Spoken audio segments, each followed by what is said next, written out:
Assalamualaikum warahmatullahi wabarakatuh. Bismillahirrahmanirrahim. Alhamdulillahi wa kafa. Wassalatu wassalamu ala sayyidina al-mustafa wa ala alihi wa sahbihi min ahli sidqi wal wafa. Allahumma salli ala sayyidina Muhammad wa ala alihi wa sahbihi ajma'in. La hawla wa la quwwata illa billahil aliyyil azim. Amma ba'du. Jamaah salat Zuhur Masjid Abu Bakar As-Syeghaf, Kampus Universitas Islam Sultan Agung rahimakumullah. Ada renungan yang menarik sebagaimana yang ditulis oleh Imam Al-Ghazali di dalam kitab Ya Ihya Ulumuddin juz 1 halaman 50. Beliau menyampaikan renungan bagi kita orang-orang yang sedang menuntut ilmu.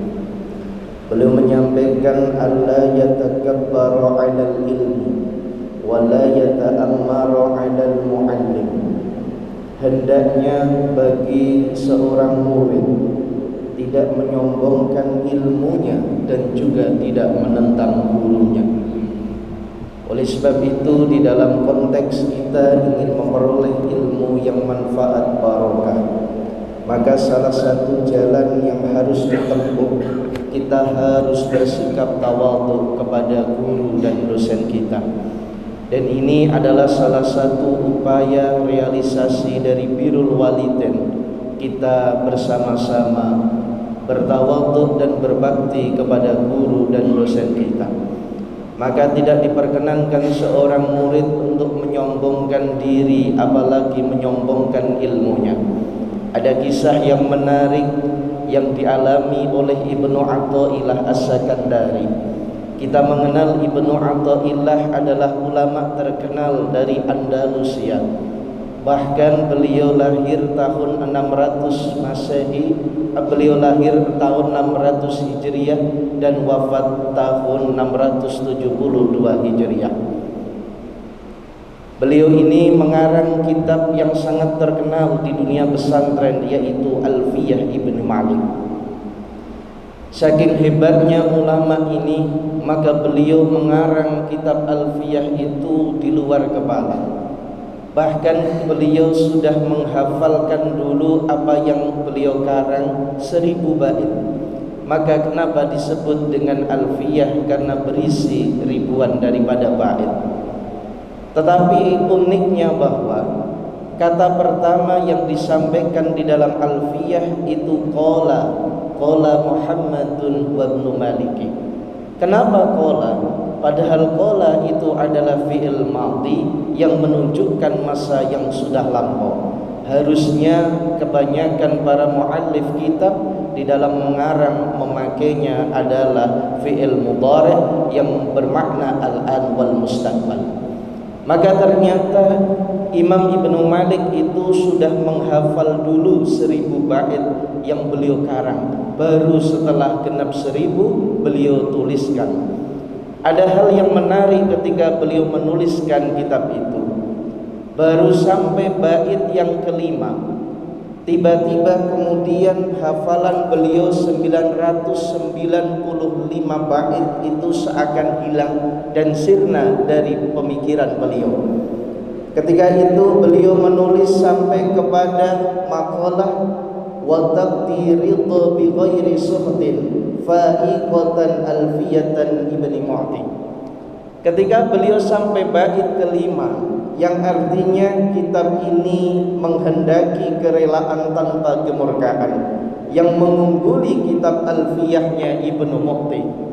Maka ketika beliau menulis dengan mengatakan bahwa kitab Alfiyah ini adalah mengungguli kitab Alfiyahnya Ibnu Mu'ti, padahal Ibnu Mu'ti adalah guru beliau, seakan beliau itu menuliskan bahwa apa yang ditulis sebagai karyanya lebih mengungguli dibanding daripada gurunya.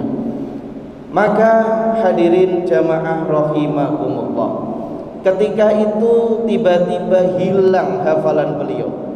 Maka kemudian beliau berusaha mencari tahu kira-kira apa yang menyebabkan ini terjadi. Maka beliau pun kemudian berziarah ke makam gurunya. Maka kemudian setelah beliau mendoakan gurunya, beliau kemudian bermimpi. Di dalam mimpinya beliau ditemui gurunya. Maka gurunya pun dengan tersenyum menemui beliau dan mengatakan, "Wahai muridku Ibnu Malik, apakah engkau lupa dengan diriku?" "Tidak guru, aku ingat panjenengan adalah guruku."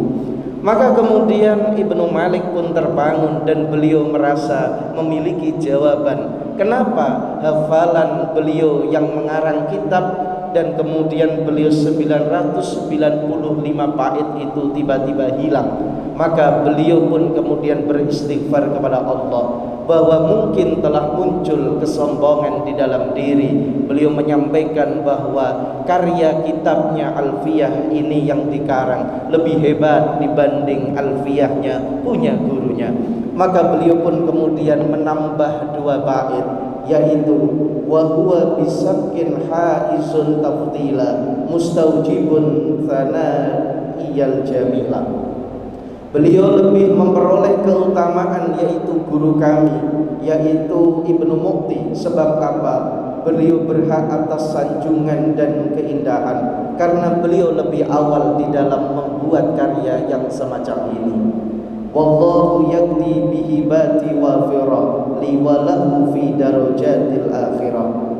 Beliau menambah 1 bait lagi yang artinya semoga Allah menetapkan karunia-Nya yang luas untukku dan untuk beliau guruku pada derajat akhirat yang tinggi.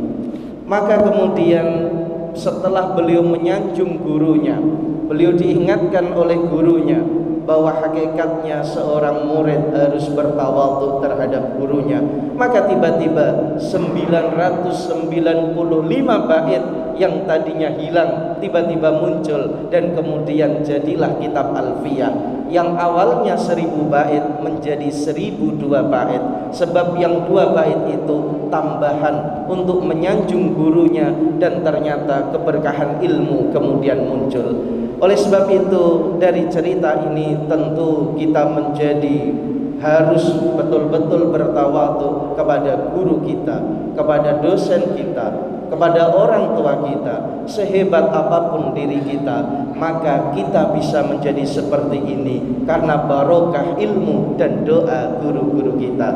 Mudah-mudahan kita mendapatkan keberkahan, kemaslahatan dan kemanfaatan dari apa yang disampaikan pada hari ini. Wallahul muwaffiq ila aqwamit thoriq.